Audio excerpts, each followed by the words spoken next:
ہماری ملکی دینی روحانی مذہبی اور خاص کر تحریک لبیک جس فکر اور جس نظریے کے لوگ ہیں اسی نظریے کے یہ پاسداران ہیں۔ انہوں نے وزیر اعظم صاحب سے ملاقات کی اور اس تمام معاملے کے پرامن حل کے لیے اپنے بھرپور تعاون کا اظہار کیا اور وزیر اعظم نے ان کو کہا کہ آپ ہماری طرف سے ہمیشہ سے ہم نے بامقصد اور سنجیدہ مذاکرات کا ویلکم کیا ہے اور کوئی ایسی بات جو ایک ملک کو ایک بڑے خونریزی سے تصادم سے بچا سکے اس میں آپ کی تجویز آپ کی رائے کا احترام کیا جائے گا۔ اب انشاءاللہ تبارک و تعالی یہ وفد حکومت سے بھی 12 رکنی کمیٹی بنا دی گئی ہے۔ یہ 12 رکنی کمیٹی حکومت سے بھی رابطے میں ہے اور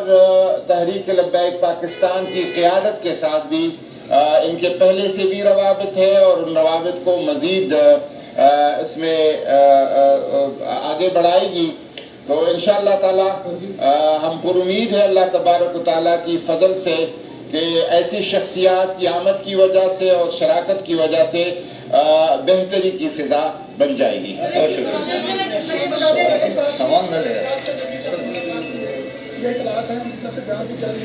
دیکھیے میری تمام میڈیا کے بھائیوں سے ایک درخواست ہے، میں نے آپ کو پہلے اشاراتاً عرض کر دیا کہ مختلف جگہوں پر مختلف مذاکرات چل رہے ہیں، تو آپ تمام احباب بھی یہ موقع دیں کہ وہ مذاکرات کامیاب ہو جائیں۔ اگر ہم بہت ڈیٹیلز کے اندر جائیں گے تو شاید اس کے اندر کوئی ایسا خدشہ بھی ہے کہ وہ مذاکرات کے اندر کوئی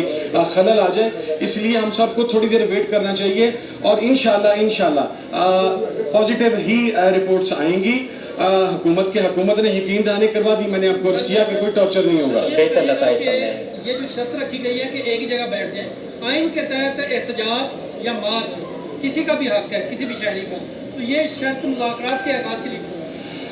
نہیں، اس میں دیکھیں میں آپ کو ایک بات واضح کروں کہ چونکہ اس وقت وہاں پر حکومتی مشینری ایک واضح اور حکومتی سٹانس کلیئر ہے، تو وہاں پر اگر وہاں سے آگے بڑھتے ہیں تو مذاکرات کے سبوتاژ ہونے کا خطرہ ہے، تو اگر اتنا آرام کیا ہے تو تھوڑا اور آرام کے ساتھ صورتحال انشاءاللہ بہتر ہو سکتی ہے۔ بہت شکریہ۔